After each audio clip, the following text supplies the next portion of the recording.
When people speak of the last Russian Empress, Alexandra Feodorovna, they often recall her as a woman of gentleness and restraint, modest, pious, and, as some of her contemporaries whispered, overly thrifty.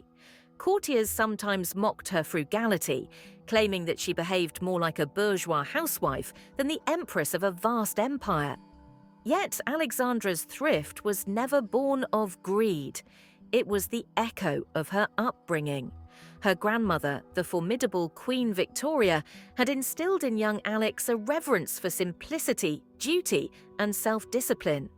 The little princess grew up in an atmosphere of English Puritanism, where luxury was seen as a temptation and moderation as virtue.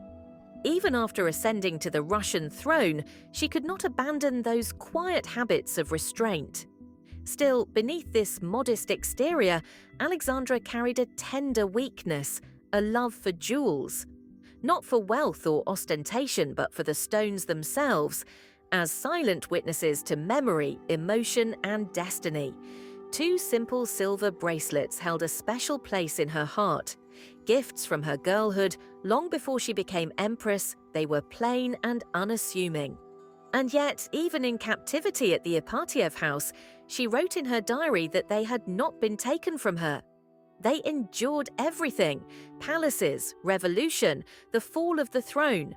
Perhaps they reminded her of her youth, of England's misty mornings, of a time when her life had not yet been bound to the fate of an empire. But Alexandra wore more than just those humble tokens. She adored diamonds, those icy stars that shimmered like winter frost. She wore them even to private dinners, not to impress the world, but to please her husband. Nicholas II loved to see her adorned with jewels, and she, in turn, loved to shine for him. It became their quiet ritual. Behind the closed doors of imperial chambers, no courtiers, no ceremony, only husband and wife.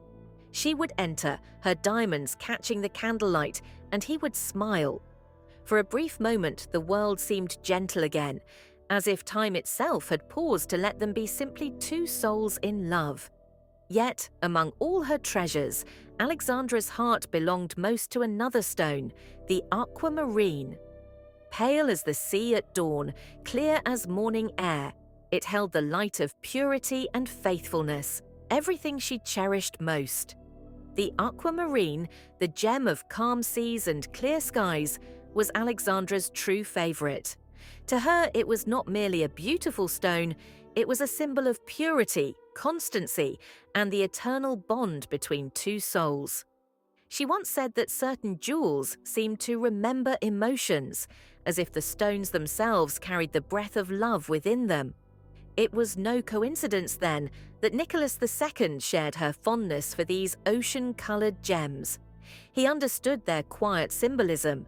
The aquamarine, after all, had long been considered a talisman of sailors, a charm to keep hearts faithful and spirits serene through life's tempests. And what was marriage, if not a voyage through calm and storm alike? In the early days of their courtship, Nicholas would often send Alexandra small tokens, delicate trinkets of silver and enamel, or a bouquet of her favourite lilies. But one day, a month before their wedding, he sent her something far more meaningful: a brooch with a Siberian aquamarine, greenish blue and deep as twilight water. It was mounted in gold and surrounded by small diamonds that caught the light like drops of dew. For Alexandra, it was more than a gift, it was a promise that wherever she might go, the colour of that stone would remind her of his eyes and of the steadfast love that bound them. The brooch cost 1,100 rubles, not an astronomical sum for an imperial heir. But Nicholas also presented his bride with a pearl necklace worth 178,000 rubles. Even so, it was the aquamarine that she treasured most. The pearls were precious, yes, but the blue gems spoke directly to her heart. Years later, after the birth of their children and many seasons of joy and sorrow, Nicholas surprised Alexandra once more, this time with a parure of aquamarines.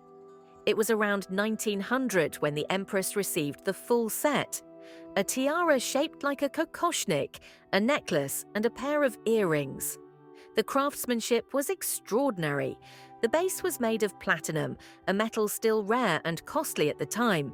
Each aquamarine was cut in a rectangular step, their hues shifting from pale glacier blue to deep ocean green, depending on the light. When the Empress wore them, the gems seemed almost alive, as though the sea itself had been captured and stilled upon her brow. But beyond their beauty, there was something deeply personal about this parure. It was not meant to dazzle crowds or impress foreign courts. Alexandra seldom attended grand receptions anyway. It was a gift of devotion, a tangible echo of the love story that had defied dynastic politics and royal expectations. To those who saw her in private, the Empress wearing her aquamarines appeared serene, even ethereal. The pale stones reflected her delicate complexion, and some whispered that they suited her better than diamonds, softer, gentler, and infinitely more human. The aquamarine became her signature, her quiet emblem of loyalty. For Nicholas and Alexandra, who lived their marriage as both a romance and a tragedy, these gems were more than jewels. They were a language of the heart, one spoken in the light of sapphire seas and winter skies. History has a cruel habit of scattering beauty. The jewels that once adorned the Empress of all the Russias met the same fate as her empire: lost, divided, and sold to strangers who could never feel their meaning. When the revolution came, the treasures of the Romanovs were seized and catalogued by new hands, rough, hurried, and indifferent. To those men, the gems were not symbols of love or memory. They were currency, the glittering remnants of a fallen world. Among the countless tiaras, necklaces, and imperial orders lay the Aquamarine Parure, Alexandra's most personal treasure. The tiara shaped like a kokoshnik, the necklace with its icy gleam, the earrings that had once caught the candlelight of Tsarskoye Selo, all packed away, labelled, and sent into the shadows of history. No one knows exactly what happened next. Some records suggest that the parure was sold in the early 1920s, along with many other Romanov jewels, to foreign dealers eager to buy pieces of a vanished dynasty. The Bolsheviks needed gold. Sentiment had no place in their new world. But unlike many of the diamonds and pearls that were quickly broken apart, the aquamarine set seemed to vanish whole, as if protected by its own story. For decades, it was never seen again. Historians speculated, collectors searched, and rumors began to swirl like smoke. One story claimed that the parure had been smuggled out of Russia by a loyal servant, hidden in a bundle of linen. Another insisted that it had passed through the hands of an American dealer, then disappeared somewhere in Paris. But perhaps the most persistent legend was the one that placed the aquamarines in England, among the jewels of the British royal family. It seemed almost poetic. Alexandra had been born a Hessian princess, granddaughter of Queen Victoria. If her beloved gems had indeed crossed the sea and found refuge in the vaults of Windsor, then in a way they had returned home. And yet, no photograph, no appearance at a royal banquet, no whisper from a court insider has ever confirmed this. The British royals, with their strict sense of history and tradition, have never displayed anything resembling Alexandra's set. Perhaps they never acquired it at all. Then, in the 1980s, a rumour surfaced from Europe, an auction house in Geneva, or perhaps Paris, no one remembers exactly where.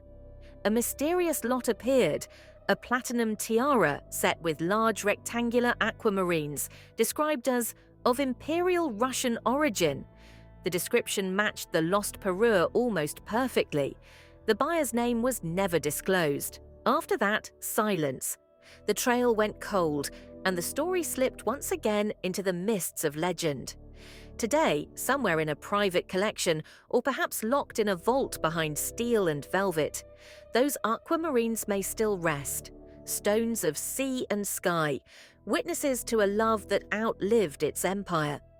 For though Alexandra Feodorovna and Nicholas II perished in the darkness of the Ipatiev house, The symbols of their devotion, those pale, tranquil gems, continue to shimmer across time.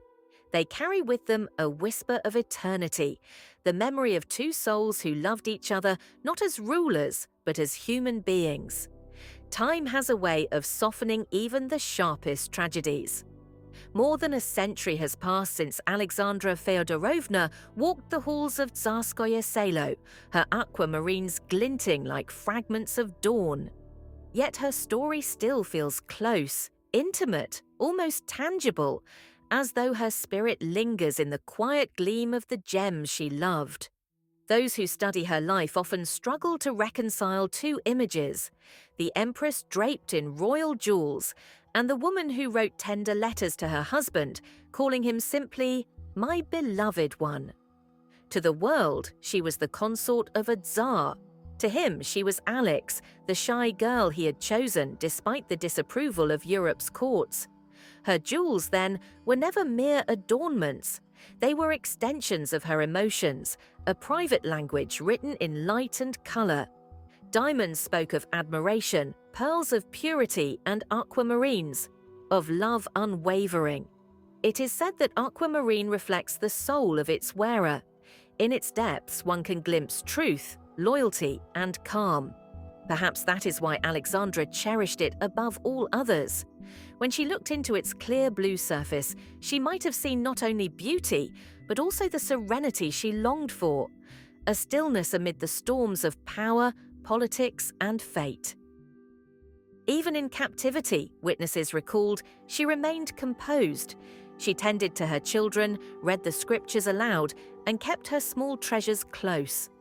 The world outside had collapsed, but within her heart still glowed that soft, enduring light, the same one that once shimmered in her aquamarines.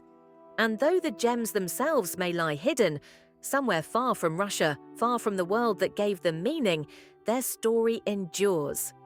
It glimmers through history like a ripple across calm water, carrying the echo of an empire, a marriage, and a woman who loved deeply and quietly. In every legend of lost jewels, there is always something more than metal and stone. There is memory, there is longing, there is the touch of a human soul reaching across time. Perhaps that is why people still speak of Alexandra's aquamarines with a kind of reverence, not because they were the rarest, but because they were hers.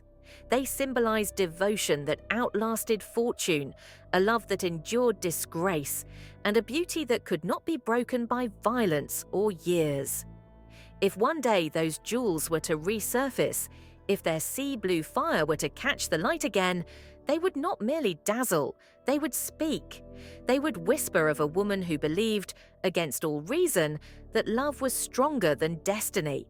And in that whisper, faint but eternal, lies the true legacy of the last Empress of Russia, not in the crown she wore, nor the empire she lost, but in the constancy of her heart. For love, like the sea reflected in her aquamarines, is boundless, deep, pure, and forever untamed.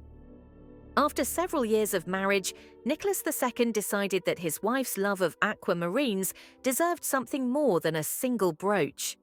Around the turn of the century, he commissioned a magnificent Aquamarine Parure, a complete suite of jewels that included a tiara, a necklace, and earrings. The design of the set was daring for its time, sleek modern lines instead of the heavy Victorian opulence that still ruled European courts. The centerpiece was a tiara, a crown of light, its platinum base holding large rectangular aquamarines that shimmered like frozen seawater. When Alexandra wore it, it seemed as though the calm of an ocean dawn rested upon her brow. For years, it was believed that this parure had been lost forever in the chaos following the Russian Revolution. In the 1920s, the newborn Soviet Republic was exhausted, broken by civil war, and desperate for funds. Palaces stood empty, noble families scattered, and the treasures of centuries, crowns, jewels, icons, were gathered and sold abroad to keep the new government alive. To avoid potential lawsuits from the exiled Romanovs, many imperial jewels were dismantled before being sold, Diamonds were pried from their settings, gold melted down, pearls restrung into anonymous strands. The history and emotion bound within each piece were erased in the name of efficiency. It was assumed that Alexandra's Aquamarine Parure met the same fate, broken apart, its stones scattered across the world. Yet, nearly a century later, history played one of its quiet miracles. In 2014, on the private floor of the world-famous Christies auction house, an extraordinary lot appeared, a tiara of platinum and aquamarines, unmistakably imperial in design. Whispers rippled through the collector's circle. Could this be the lost tiara of Alexandra Feodorovna? How had it survived the decades intact when so many others were destroyed? Who had been bold enough to purchase it whole in the 1920s, when even the most magnificent royal jewels were being dismantled for parts? No answers came. As always, Christie's maintained silence. The identities of both the seller and the buyer were withheld, sealed in the discreet secrecy of the art world. Then, in 2020, new information surfaced. The tiara, now lovingly restored, had become part of the Albion Art Jewelry Institute collection, curated by Kazumi Arakawa in Japan, a man known for rescuing and preserving historical masterpieces of jewelry. And so, by an unexpected twist of fate, the Empress's aquamarine crown found sanctuary once more, half a world away from where her story ended. But the tale of Alexandra's aquamarine treasures does not end there. Among her collection was also the original brooch, the very first piece Nicholas had given her before their wedding. That brooch, with its Siberian aquamarine glowing like a drop of the Northern Sea, remained close to her all her life. It was kept in her private apartments in the Alexander Palace, guarded not by soldiers or servants, but by sentiment. Alexandra was no fool. As the storm clouds of revolution gathered, she understood, perhaps more clearly than her husband, how precarious their situation had become. The Empress quietly gathered her most cherished jewels, those with meaning, those tied to love and memory, and hid them away for a black day, as she reportedly said. When the First World War broke out, most of the Romanov jewels were transferred from St. Petersburg to the Kremlin Armory in Moscow for safekeeping. There they lay in silence until the 1920s, when they too were opened, catalogued, and divided between museums and foreign buyers. But the small private collection that Alexandra had kept near her, her intimate treasures, followed the family into exile. When the imperial family was sent to Tobolsk, their few remaining valuables were packed into trunks and boxes. Later, as they were ordered to move to Yekaterinburg, they hid what they could, sewing gems into the linings of clothes, tucking small treasures into hems and belts. Witnesses would later say that Alexandra loved her aquamarine brooch so deeply that she refused to part with it, even in captivity. Some claimed she wore it pinned to her dress in the Ipatiev house on that final night when she descended the steps to the basement with her husband and children. Whether this is truth or legend, no one can say. More likely, she hid it within her garments, knowing that if the guards had seen it, they would have confiscated it immediately. Upon their arrival in Yekaterinburg, the family was ordered to surrender all valuables for safekeeping. It was a bitter irony. Eventually, the brooch, along with other small treasures, was discovered by the Bolsheviks. Records from Tobolsk list it as item number 87 among 154 confiscated objects. The new authorities appraised the brooch at 800 rubles, a modest sum for something that had once symbolized a royal love. Unlike so many pieces of the Romanov legacy, the aquamarine brooch was not dismantled. It was sold intact, just as it had been worn by the Empress herself. In time, it made its way across Europe, through unknown hands, until it finally found refuge in London. Today, that same brooch, the one Nicholas gave to Alexandra, the one that may have journeyed with her from palace to exile, rests in the collection of Wartsky, a renowned gallery known for its deep ties to Russian imperial art. Behind glass, under soft museum light, its aquamarine still gleams faintly, serene, tranquil, eternal. It has outlived its empire, its owners, its tragedy. And in that fragile blue stone, one can still glimpse the reflection of a woman who loved, hoped, and endured, an empress who carried the sea within her heart.